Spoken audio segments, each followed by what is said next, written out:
दुनिया में बुरी तरीके से ज़ोंबी वायरस फैल चुका है और बहुत जल्द इस वायरस की वजह से दुनिया से इंसान और इंसानियत दोनों खत्म हो जाएंगे। कहानी की शुरुआत होती है और हमें एंडी नाम का एक आदमी दिखाई देता है जो कि एक बोट पर है, क्योंकि एंडी को अच्छी तरीके से पता है कि ज़ोंबी पानी में नहीं आते हैं। एंडी हर हालत में अपनी फैमिली को ज़ोंबी वायरस से बचाना चाहता है, लेकिन एंडी के सामने एक बहुत बड़ी समस्या आ गई है। उसकी बोट पर खाने पीने का सामान खत्म होने वाला है और इसलिए अब उसे नदी से बाहर निकलना होगा। एंडी नदी में सफ़र कर ही रहा होता है कि उसे नदी के किनारे एक परिवार दिखाई देता है जो अभी तक ज़ोंबी से इन्फेक्टेड नहीं हुआ है।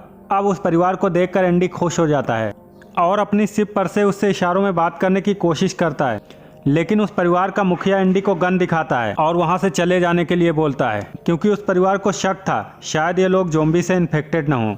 एंडी उनकी मानसिकता समझ जाता है, इसीलिए वो बिना कुछ कहे आगे निकल जाता है। अब एंडी थोड़ा और आगे बढ़ता है तो उसे एक टूटी हुई बोट दिखती है। जब एंडी उस बोट के अंदर जाता है तो उसे वहाँ बहुत सारा खाने पीने का सामान मिल जाता है।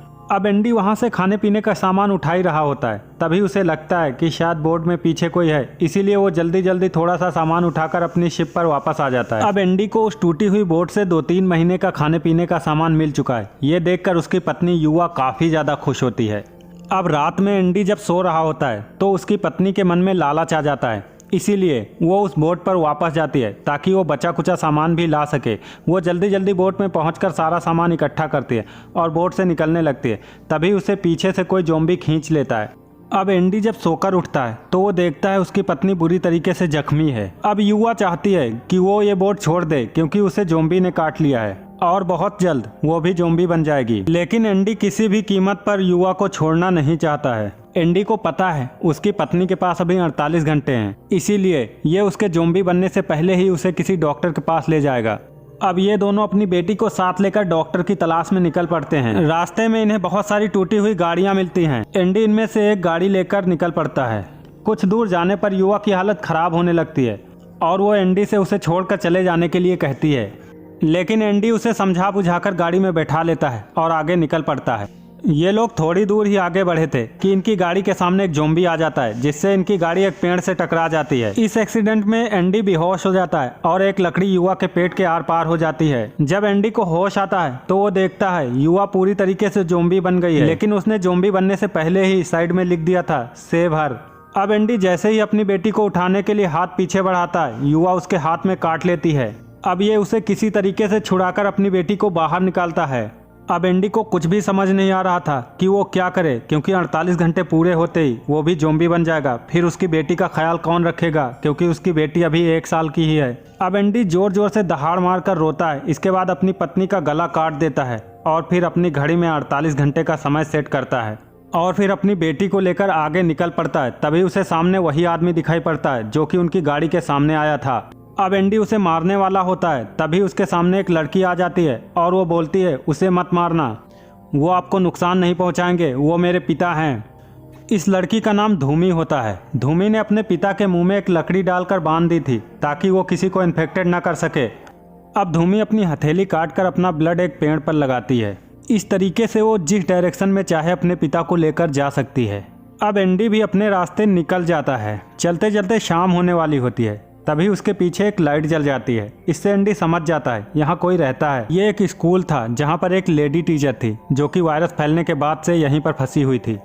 अब एंडी उसके पास जाता है तो वो एंडी के घाव में मरहम लगाती है और एंडी से पूछती है तुम्हारे पास कितना टाइम बचा है। तब वो एंडी के घड़ी में देखती है तो उसके पास अभी 24 घंटे का टाइम बाकी था, इसीलिए वो आज रात को एंडी को यहीं रुकने दे देती है। अब एंडी सोच रहा था कि वो अपनी बेटी को इसी लेडी टीचर के पास छोड़ दे, लेकिन वो लेडी टीचर बताती है उसे कैंसर हुआ है और वो कुछ दिनों की ही मेहमान है, इसीलिए एंडी अपनी बेटी को यहाँ पर नहीं छोड़ सकता था। रात में स्कूल के पास में ही कुछ लोग ज़ोंबी को मारकर जला रहे थे और उनमें से एक औरत धूमी धूमी की आवाज लगा रही थी। दरअसल धूमी इसी औरत की बेटी थी जो कि इनसे बिछड़ गई थी। अब एंडी थोड़ा आगे चलता है तो उसे एक गाड़ी दिखती है। जैसे ही एंडी उस गाड़ी को खोलने चलता है तभी एक शख्स उस पर गोली चला देता है, जिससे उसके पीछे खड़ा ज़ोंबी मर जाता है। दरअसल गोली चलाने वाला शख्स एक सिलेंडर के नीचे दबा हुआ था जिसने कि एंडी को ज़ोंबी से बचाया था। अब एंडी उस गाड़ी से सिलेंडर को खींचता है, जिससे वो आदमी उस सिलेंडर से निकल आता है। इस आदमी का नाम कार्टर था। कार्टर एंडी को लेकर अपने घर जाता है जहां पर उसकी पत्नी लॉरेन रहती थी। अब रात में एंडी अपनी बेटी को वहीं पर छोड़कर जाने लगता है। तभी कार्टर की पत्नी एंडी की बेटी को लेकर उसके पीछे आती है और उसे बताती है कि कार्टर अच्छा आदमी नहीं है, उसने मेरे पति को मारकर मुझे अपना गुलाम बना लिया है और तुम्हारी बेटी यहाँ पर बिल्कुल भी सुरक्षित नहीं है। अब ये एंडी से बोलती है, अगर तुम चाहते हो मैं तुम्हारी बेटी को अपना लूँ तो तुम्हें मुझे यहाँ से निकालना होगा। लेकिन इन लोगों के यहाँ से भागने से पहले ही कार्टर इन्हें पकड़ लेता है और एंडी को एक पिंजड़े में बंद कर देता है। कार्टर ने वहाँ पर धूमी को पहले से ही पकड़ कर कैद किया था। धूमी एंडी को देख कर डर रही थी, लेकिन एंडी उसे समझाता है कि वो उसे नुकसान नहीं पहुँचाएगा। अब एंडी यहाँ से निकलने के लिए वहाँ पड़े मांस के टुकड़े को चैन में बांधकर चैन के दूसरे सिरे को दरवाजे में बांध देता है और मांस वाले टुकड़े को ज़ॉम्बी के सामने फेंक देता है, जिससे ज़ॉम्बी उस मांस के लिए झीना झपटी करने लगते हैं, जिससे कि वो दरवाज़ा खुल जाता है और ये दोनों वहाँ से भाग निकलते हैं।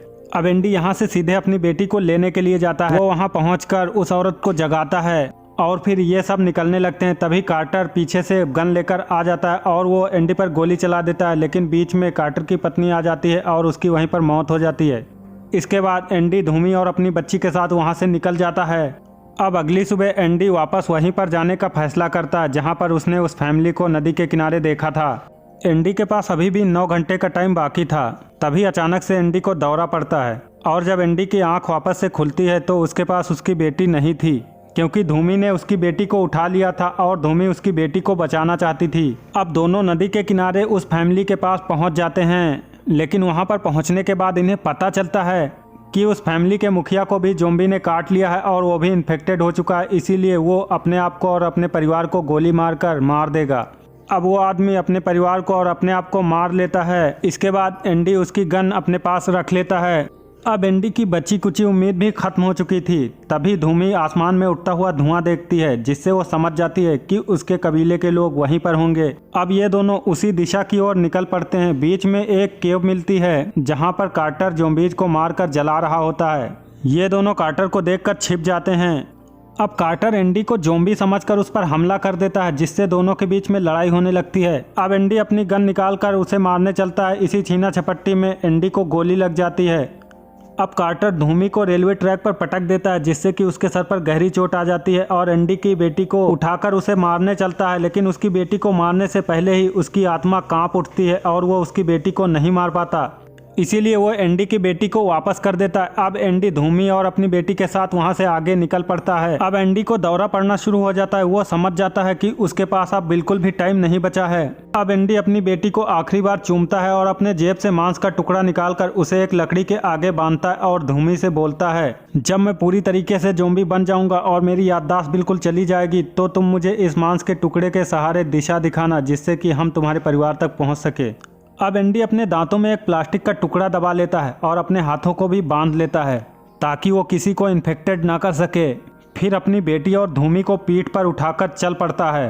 अब एंडी की याददाश्त पूरी तरीके से जा चुकी होती है और वो पूरी तरीके से ज़ॉम्बी बन चुका होता है। धूमी के कबीले वाले ज़ॉम्बी को मारकर जला रहे होते हैं। तभी धुएं में धूमी की माँ को कोई आता हुआ दिखाई देता है।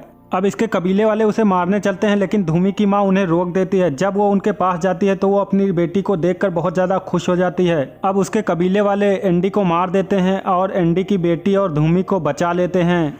तो दोस्तों, इस तरीके से एंडी ने आखिरी दम तक अपनी बेटी की हिफाजत की और एक पिता होने का फ़र्ज निभाया। तो दोस्तों, एंडी के इस सराहनीय कार्य के लिए चैनल को सब्सक्राइब करके वीडियो को लाइक करना बिल्कुल मत भूलें।